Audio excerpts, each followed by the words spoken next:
Abra sua Bíblia no livro de Atos dos Apóstolos, no capítulo 2, no versículo 14. E o título dessa mensagem é O Evangelho Continua Avançando. Diz assim, versículo 14. Então Pedro se levantou junto com os 11 e, erguendo a voz, dirigiu-se à multidão nesses termos: Homens da Judeia e todos vocês que moram em Jerusalém, tomem conhecimento disso e prestem atenção no que vou dizer. Estes homens não estão bêbados, como vocês estão pensando, porque são apenas 9 horas da manhã. Mas o que está acontecendo é o que foi dito por meio do profeta Joel. E acontecerá nos últimos dias, diz Deus, que derramarei o meu espírito sobre toda a humanidade. Os filhos e as filhas de vocês profetizarão, os seus jovens terão visões, e os seus velhos sonharão. Até sobre os meus servos e sobre as minhas servas derramarei o meu espírito naqueles dias e profetizarão. Mostrarei prodígios em cima do céu e sinais embaixo da terra, sangue, fogo e nuvens de fumaça. O sol se transformará em trevas e a lua em sangue, antes que venha o grande e glorioso dia do Senhor. E acontecerá que todo aquele que invocar o nome do Senhor será salvo. Israelitas, escutem o que eu vou dizer. Jesus o Nazareno, homem aprovado por Deus, diante de vocês com milagres, prodígios e sinais, os quais o próprio Deus realizou entre vocês por meio dele, como vocês mesmos sabem. A este, conforme o plano determinado e a presciência de Deus, vocês mataram, crucificando-o por meio de homens maus. Porém, Deus o ressuscitou, livrando-o da agonia da morte, porque não era possível que fosse retido por ela. Porque Davi fala a respeito dele, dizendo: Eu sempre via o Senhor diante de mim, porque ele está à minha direita, para que eu não seja abalado. Por isso, o meu coração se alegra e a minha língua exulta. Além disso, também a minha própria carne repousará em esperança. Porque não deixarás a minha alma na morte, nem permitirás que o teu santo veja corrupção. Fizeste-me conhecer os caminhos da vida, e me encherás de alegria na tua presença. Irmãos, permitam-me falar-lhes claramente a respeito do patriarca Davi. Ele morreu e foi sepultado, e o seu túmulo permanece entre nós até hoje. Sendo, pois, profeta, e sabendo que Deus lhe havia jurado que um dos seus descendentes se assentaria no seu trono, prevendo isso, referiu-se à ressurreição de Cristo, que nem foi deixado na morte, nem o seu corpo experimentou corrupção. Deus ressuscitou este Jesus, e disto todos nós somos testemunhas. Exaltado, pois, à direita de Deus, tendo recebido do Pai a promessa do Espírito Santo, derramou isto que vocês estão vendo e ouvindo. Porque Davi não subiu aos céus, mas ele mesmo afirma: Disse o Senhor a meu Senhor, sente-se à minha direita, até que eu ponha os seus inimigos por estrado dos seus pés. Portanto, toda a casa de Israel esteja absolutamente certa de que a este Jesus, que vocês crucificaram, Deus o fez Senhor e Cristo. Quando ouviram isto, ficaram muito comovidos e perguntaram a Pedro e aos demais apóstolos: Que faremos, irmãos? Pedro respondeu: Arrependam-se, e cada um de vocês, seja batizado em nome de Jesus Cristo para a remissão dos seus pecados, e vocês receberão o dom do Espírito Santo. Porque a promessa é para vocês, para os seus filhos e para todos os que ainda estão longe, isto é, para todos aqueles que o Senhor nosso Deus chamar. Com muitas outras palavras deu testemunho e exortava-os, dizendo: Salvem-se desta geração perversa. Então, os que aceitaram a palavra de Pedro foram batizados, havendo um acréscimo naquele dia de quase 3.000 pessoas. Senhor, confirma a tua palavra em nossos corações, trazendo cada mente e cada coração cativo ao conhecimento de Cristo, e que toda e qualquer intento do mal contra essa palavra caia por terra no nome de Jesus. Amém. Em Atos, do capítulo 1 até do versículo 1 ao 11, nós vimos que a obra que Jesus começou lá no Evangelho de Lucas, ele continua a realizar. Daí, nós colocarmos como tema de todas as ministrações no livro de Atos, é Atos, a obra que não parou, porque Jesus ele deu continuidade em Atos aquilo que havia começado no Evangelho de Lucas. Nós vimos também que, pelo poder do Espírito Santo, ainda nessa mesma trecho da Bíblia, essa obra que não parou, ela deve continuar até Jesus voltar. Amém? A obra vai continuar até Jesus voltar. Ela não ficou restrita ao tempo dos evangelhos e nem ao livro de Atos. Nós estamos aqui escrevendo Atos 29, porque o livro de Atos vai até Atos 28. E o capítulo 29 somos nós que estamos escrevendo até Jesus voltar. Você quer escrever essa história? Amém? Glória a Deus. De Atos, no capítulo 1, do versículo 12 até o 26, nós vimos diversas características que a igreja que vai fazer essa obra tem que manifestar, como união, como unidade, como oração coletiva, como confiança na soberania de Deus, perseverança, fidelidade, foco, obediência. Todas essas são características que devem estar na igreja, que somos eu e você. Deus espera que cada um de nós manifestemos essas características enquanto estamos fazendo a obra de Deus.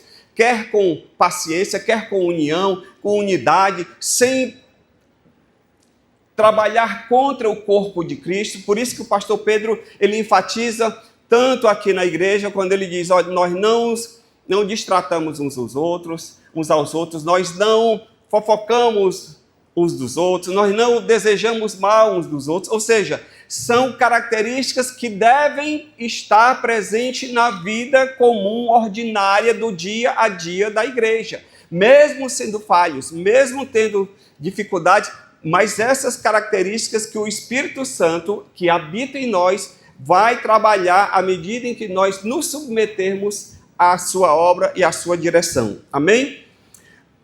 Já em Atos, no capítulo 2, do versículo 1 ao 13, nós vimos que aconteceu algo interessante, que foi o Pentecoste, a descida, o derramado do Espírito Santo sobre a igreja. E ali a igreja foi cheia do Espírito Santo. E em Atos 2, na obra do Pentecoste, quando os discípulos começaram, cheios do Espírito Santo, a falar, e as pessoas que estavam ali, de diversas regiões, de diversas línguas, começaram a escutá-los, cada um em sua língua. Ali foi um milagre. E ali não foi o língua estranha que a gente sempre ouve falar. Por quê?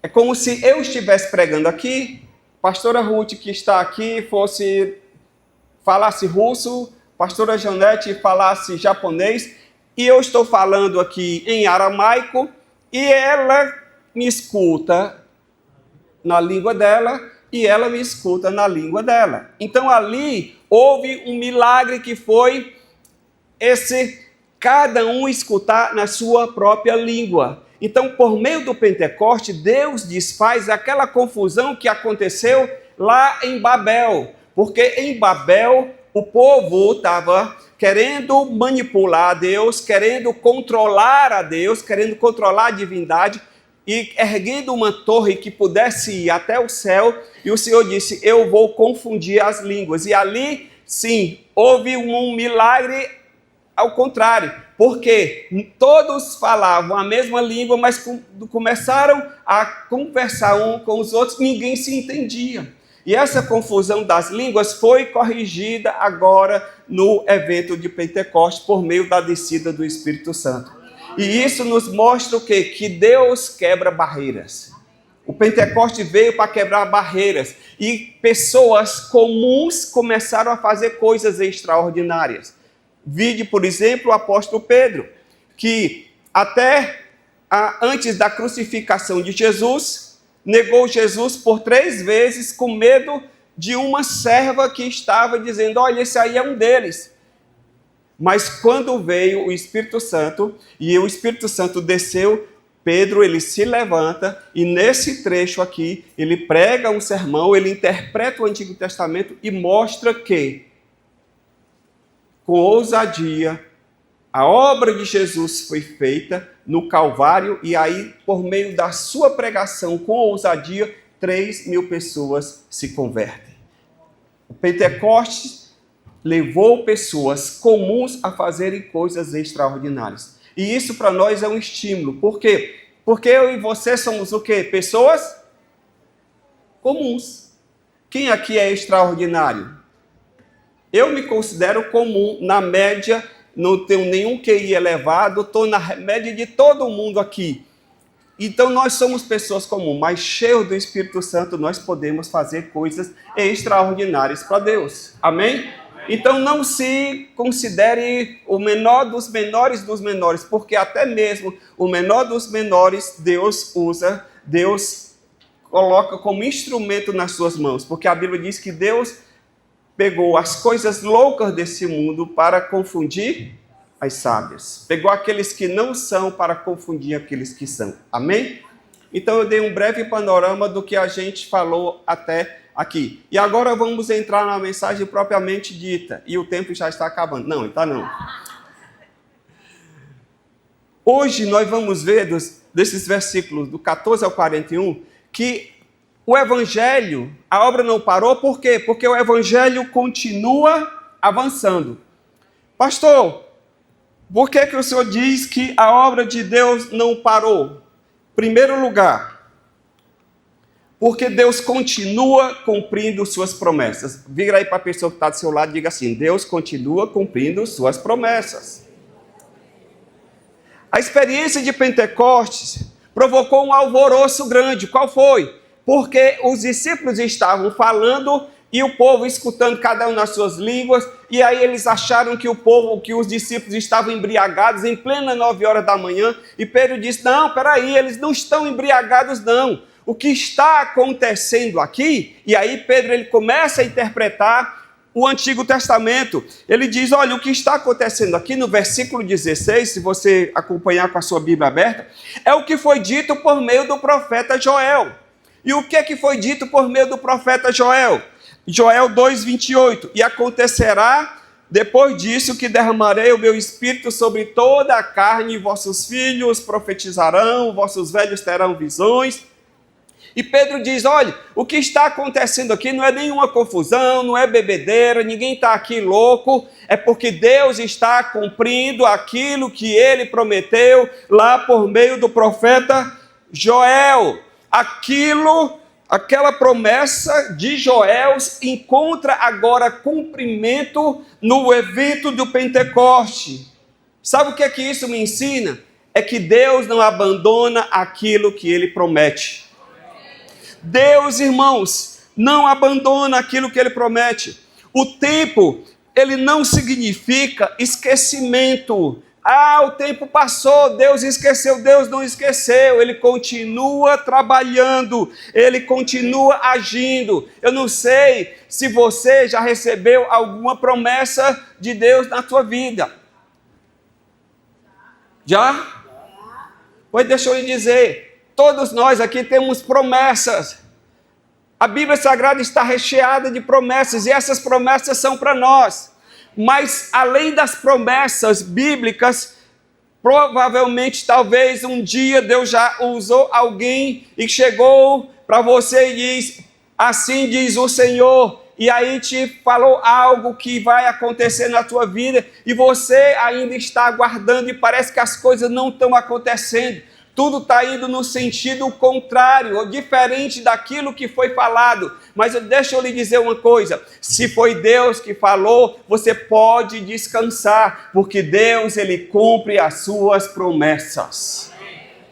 O Novo Testamento está recheado de cumprimento de promessas do Antigo Testamento. Por isso que a gente precisa ter uma visão total da Bíblia. Não, eu só gosto de ler o Novo Testamento porque é o período da graça. Meu querido, se você lê o Novo Testamento sem ter lido o antigo, você vai ficar com a revelação incompleta. Nós precisamos de todo o conselho de Deus, porque é por meio do conselho completo de Deus que a gente vai ter um entendimento e a gente vai crescer espiritualmente. Amém? Então, deixa eu lhe dar uma boa notícia. As promessas de Deus não caducam. Sabe o que é essa expressão? Os antigos, eu estou com 60 anos, lá no interior, quando uma pessoa tinha Alzheimer antigamente, que a gente nem sabia o que era Alzheimer, porque ainda não havia nem diagnóstico da doença, a gente chamava o quê? Fulano de tal está caducando. Ou seja, ele não sabe o que está dizendo, ele repete a mesma frase 5 vezes. Minha mulher foi com a irmã dela agora, recentemente, ao médico com crise de labirintite. Chegaram lá, o senhor que estava atendendo lá tinha 90 anos. E ela disse, doutor, estou aqui com um problema. E ele disse, você usa óculos? Aí ela disse, uso. Então deve ser o óculos que está vencido. Ela disse, não, doutor, mas não é o óculos e tal. Ele disse, você já tomou Dramin? Já, doutor, eu tomo Dramin. Pois então, você quer que eu passe Dramin para você? Ele disse, não, quem tem que dizer é o senhor, não sou eu. Mas, doutor, qual a diferença entre o Dramin e o Dramin B6? Ele disse, porque o Dramin tem só Dramin, e o Dramin B6 tem B6. Mas me diga uma coisa, você usa óculos? Irmãos, aquele camarada não tem condição de estar mais ali. Ele está caducando. Mas deixa eu lhe dizer uma boa notícia. Deus não muda. Foi dito aqui hoje, no início do culto. Deus não muda. As suas promessas não caducam, mas encontram o cumprimento no tempo exato do seu propósito. Para mim e para a sua vida. Amém? Glória a Deus. A obra continua, por quê? Porque Deus continua cumprindo as suas promessas. Segundo, por que o evangelho continua avançando, pastor? A obra não parou, porque Cristo continua sendo o centro da nossa mensagem. No versículo 22, Pedro diz assim, israelitas, escutem o que eu vou dizer. Jesus o Nazareno, homem aprovado por Deus, diante de vocês com milagres, sinais e prodígios. Pedro, ele coloca aqui Jesus no centro da sua mensagem. Pedro, ele não está aqui descrevendo a experiência do Pentecostes, ele não está aqui tentando explicar o fato das línguas. Pedro, ele coloca Jesus no centro, Jesus o Nazareno, e ele usa 2 palavras. Ele usa a palavra Senhor, quando ele diz, Deus o fez Senhor, que é Kyrios, que significa Senhor, e ele diz que o fez Senhor e Cristo, que é ungido. Cristo é o Messias do Antigo Testamento, é o mesmo significado, e significa ungido. Então, Pedro está dizendo o seguinte, Deus pegou Jesus e o transformou no Senhor ungido. Jesus é o centro da nossa mensagem. Meu querido, deixa eu lhe dizer uma coisa. A igreja, ela não tem outra mensagem a não ser Jesus. Quanto mais o Espírito age, mais Jesus é exaltado. Você quer saber se Jesus está sendo exaltado num culto? Não é porque o pregador passa meia hora falando dele. Porque isso eu fiz aquilo, porque eu fiz aquilo e aquilo outro. E ele começa a descrever e é um eu. E aí você fica perguntando quando é que esse camarada vai pregar o evangelho, e ele fica simplesmente falando dele. E os irmãos ficam, glória a Deus, aleluia. Ei, meu querido, deixa eu lhe dizer uma coisa. Jesus é o centro da nossa mensagem. Amém? A Bíblia diz que quando ele fosse exaltado, ele atrairia multidões para si. Jesus atrai multidões para Ele, não é para a pessoa do pregador, não é para o ministério da igreja. Nós não estamos aqui para fazer nome de placa de igreja, até porque se placa fosse importante, ela não ficava ali fora pegando sol e chuva. Jesus é o centro da nossa mensagem. O Espírito Santo ele foi derramado aqui não para tornar a igreja famosa, mas para tornar Cristo conhecido.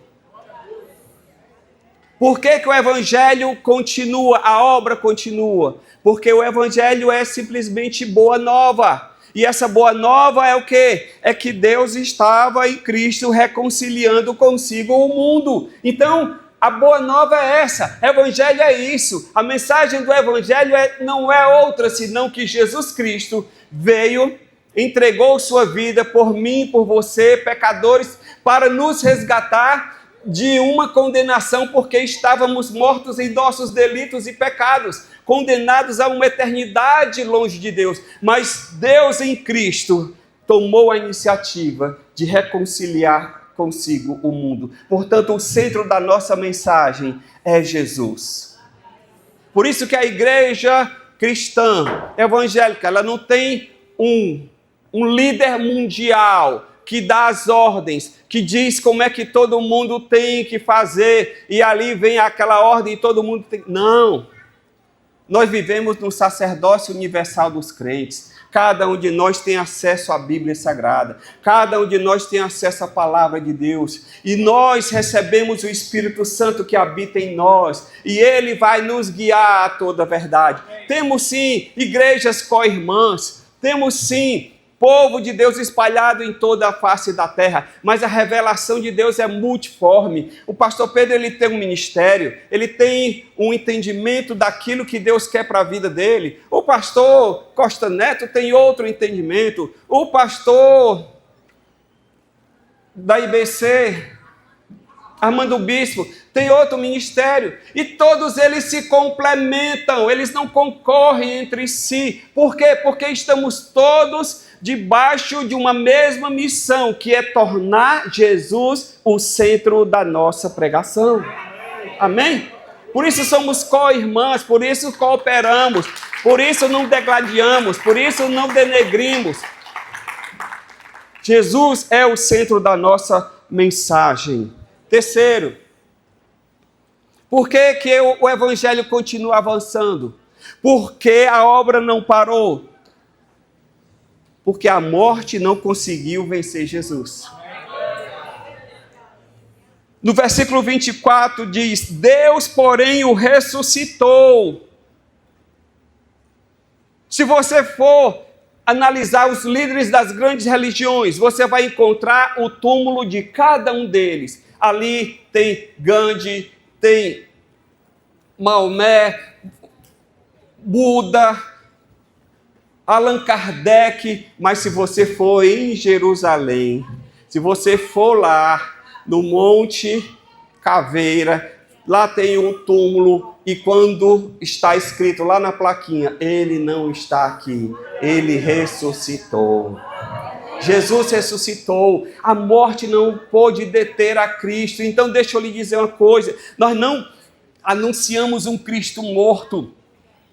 O nosso Cristo, ele não está ali pregado na cruz, a cruz está vazia, porque ele ressuscitou. E se Cristo está vivo e ele continua operando. Ele tem poder, foi-lhe dado um nome que é acima de todo nome, para que ao nome de Jesus se dobre todo o joelho nos céus e na terra. Amém? Então você, igreja, segue um Cristo vivo.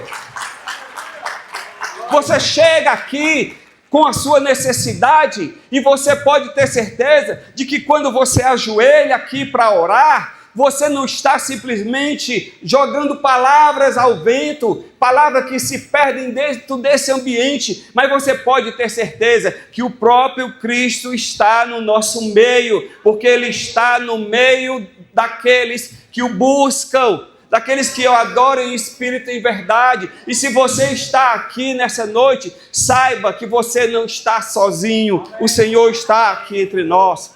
Nós temos uma sequência, houve morte, ressurreição houve exaltação e depois o derramar do Espírito Santo. Tudo isso demonstra que Cristo está agindo no nosso meio. Amém? Quarto, por que o Evangelho continua avançando? Porque o Evangelho continua confrontando o pecador. No versículo 37, quando ouviram isso, ficaram comovidos e perguntaram a Pedro e aos demais: que faremos, irmãos? O Evangelho, ele confronta o pecador. Quando o pecador escuta a mensagem do Evangelho, ele precisa tomar uma posição. A expressão grega, traduzida aqui por ficaram comovidos, transmite a ideia de ficaram profundamente atingidos, feridos, compungidos. A pregação de Pedro revelou o pecado daqueles que estavam ali e apontou para a necessidade de um Salvador. Por isso que eles disseram: e agora o que é que a gente faz? A gente entendeu que Jesus, Deus o tornou Senhor e Cristo e o ressuscitou dos mortos. E agora o que é que a gente faz? E aí Pedro, então, ele diz: olha, vocês têm que se arrepender. O Evangelho, ele confronta. Evangelho que passa a mão na cabeça não é Evangelho. Deixa eu lhe dizer, você chega aqui todo mazelado, cheio de pecados, cheio com a vida errada. Mas deixa eu lhe dizer, meu irmão, se você está aqui, Deus vai trabalhar na tua vida. Deus chama o pecador como está, mas Ele não deixa como ele está. Porque Ele está preparando uma noiva santa, sem mancha, sem mácula, para levar para o céu. E Ele não vai levar a gente cheio de mazela, não. Ele vai trabalhar na minha vida e na tua vida. Por que você está vivo aí, mesmo tendo se convertido? Já pensou por quê? Porque Deus está fazendo uma obra na tua vida chamada de santificação. Porque se fosse só salvação, na hora que você atendesse o apelo, o pastor chegasse aqui: vem aqui à frente que eu quero orar por você. Você fizesse a oração de confissão, você já caía durinho aqui e já levava para o cemitério. Porque já atingiu o objetivo, que era salvar. Mas não, o Evangelho, salvação, se você comparar com um jogo de futebol, sabe o que é? É o pontapé inicial. Aquele diz: inicia a partida. Ou seja, aceitou Jesus, inicia a caminhada. Agora o negócio é que vai ficar bonito agora. Aí agora Deus vai trabalhar, vai te moer, Deus vai te alegrar, Deus vai fazer tantas coisas lindas na tua vida, que você um dia vai dar testemunho daquilo que Deus fez na sua vida. E por que Deus faz isso? Primeiro, porque Ele nos santifica. Segundo, porque outras pessoas precisam ouvir da transformação que Deus fez na tua vida.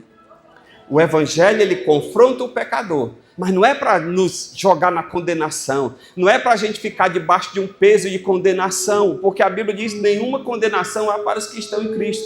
Mas o Evangelho, ele confronta para nos transformar, porque Deus quer filhos e filhas semelhantes a Jesus. A Bíblia diz que Jesus foi o primogênito dos irmãos, ou seja, primogênito é o primeiro.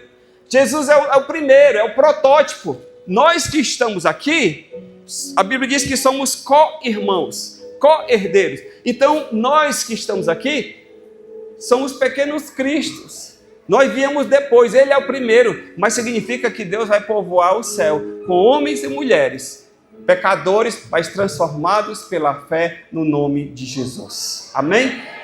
Então, abra seu coração. No dia que você receber uma palavra do pastor aqui do púlpito, não é recado, ele não está dando carapuça para ninguém. Não. É o Espírito Santo que está trabalhando na sua vida. Amém? Quinto, rapidinho. Por que a obra continua avançando, pastor? Porque Deus ainda oferece salvação ao pecador. Arrependimento. No versículo 38, Pedro diz: olha, quando eles disseram: e agora o que é que nós vamos fazer? Pedro diz: arrependam-se. Pedro não disse, agora você tem que fazer escola bíblica. Agora você tem que fazer a campanha dos 318. Não. Agora você tem que pegar seu carro, sua casa e vender. Não. Arrependa-se. Arrependimento, irmãos, implica, sabe o quê? Em sentir culpa do pecado, reconhecer-se pecador e voltar-se para Deus. Todos nós, se um dia nos convertemos, nós já passamos por esse processo de arrependimento, de metanoia, de mudança de mente, de mudança de rumo. É você estar aqui num caminho e Deus falar com você e você entender que aquele caminho é caminho de morte. E aí você dá a minha volta e você começar a andar numa direção totalmente diferente. Isso é arrependimento. Remorso, você sentiu o peso na consciência, daqui a pouco passa o peso e você continua no mesmo erro. Não, arrependimento é mudança. É por isso que você é transformado. É por isso que não existe essa coisa de se converter e continuar fazendo as mesmas coisas. A novidade de vida, ela vem naturalmente pelo operar do Espírito Santo. Assim como se você fizer atividade física, você vai suar naturalmente, você não vai ficar se espremendo, suor, sai, não, vai vir naturalmente. O Espírito Santo também está morando em você, a transformação vai vir naturalmente. Arrependimento. E depois do arrependimento, aí ele disse, versículo 38, arrependam-se e vocês receberão o dom do Espírito Santo. O Espírito Santo vai vir morar em você, vai te dirigir, vai te direcionar para aquilo que Deus quer para a tua vida.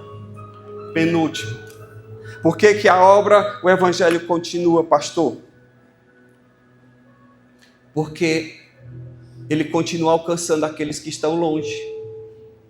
Versículo 39, ele diz, a promessa diz respeito a vós, aos vossos filhos e para todos os que estão longe. Ei, tem gente ainda para ser alcançada, hein? Diga aí. Tem gente para ser alcançada. Nossos parentes, nossos vizinhos, nossos colegas de trabalho, qualquer pessoa que ainda não se converteu, aqueles que estão longe, precisam ser alcançados. Por isso que a obra continua. É por isso que a igreja está aberta. É por isso que a gente faz o que faz, porque precisa pessoas escutar a mensagem. E deixa eu lhe dizer, e essa mensagem não vai ser pregada apenas pelos pastores. O pastor Pedro, ele tem um alcance limitado.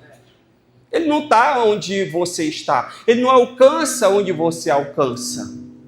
Você vem aqui, você carrega as baterias, você recebe o entendimento, você se qualifica, você entende a palavra de Deus, por isso que tem escola bíblica, por isso que tem culto de ensino. Para quê? Para que você possa entender a sua fé e aí sim você alcançar aqueles que nós não podemos alcançar.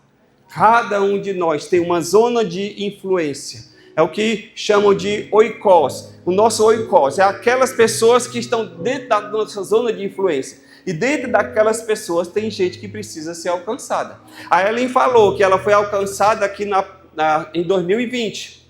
Mas antes dela ser alcançada, essa obra foi feita por alguém para poder ela um dia ser alcançada.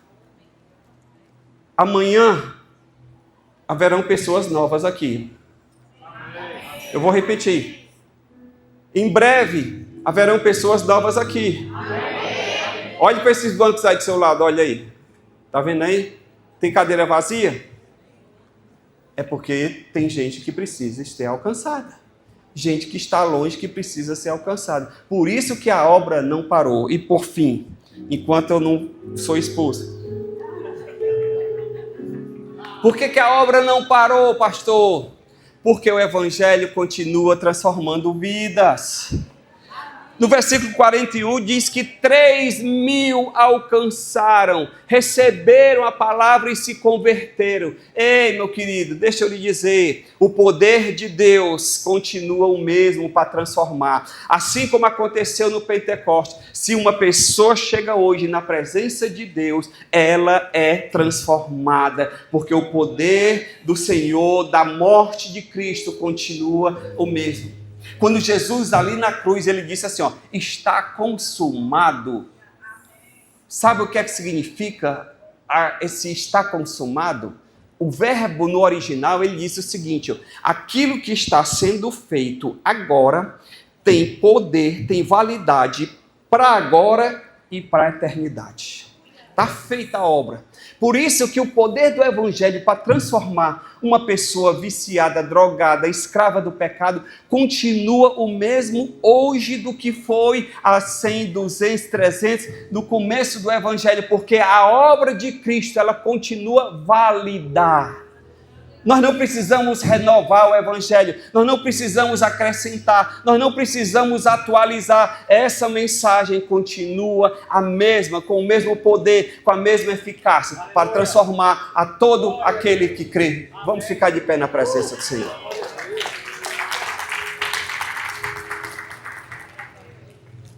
Nós não precisamos manipular ninguém para produzir resultado. Eu sou contra aqueles que dão testemunhos exagerados. Porque tem gente que quer fazer propaganda de Deus. Deus fez isso aqui e a pessoa diz que Deus fez esse tanto aqui. Não precisa, irmão. Testemunha é o quê? É uma pessoa que relata aquilo que ela viu. A testemunha fiel é aquela que não inventa fatos e não omite fatos. Simplesmente relata. Você é testemunha, você vai relatar o que Cristo fez na tua vida. Simples. Não precisa florear, enfeitar o pavão. Simplesmente fale aquilo que Deus fez na tua vida. E o Espírito Santo se encarrega do resto. Amém? Baixe sua cabeça aí, feche seus olhos. Pai amado, em nome de Jesus, eu quero te pedir que nessa noite o Senhor aplique a tua palavra em nossos corações. Senhor, a tua obra continua, a tua obra não parou. E nós temos o encargo, a responsabilidade de levar essa mensagem adiante. Portanto, eu quero te pedir a capacitação do alto, o poder, a unção, a graça e a glória de Deus sobre cada um dos meus irmãos que aqui estão. Porque nós não queremos parar, nós vamos dar continuidade, mas nós entendemos que não podemos fazer no nosso poder, na nossa capacidade, na nossa força. Portanto, eu quero te pedir, Espírito Santo, uma graça especial nessa noite sobre todos os meus irmãos e irmãs que aqui estão, para que o Senhor nos levante como um poderoso exército e que possamos avançar, que possamos ir adiante, que possamos levar essa mensagem a todos aqueles que estão longe, precisando ouvir.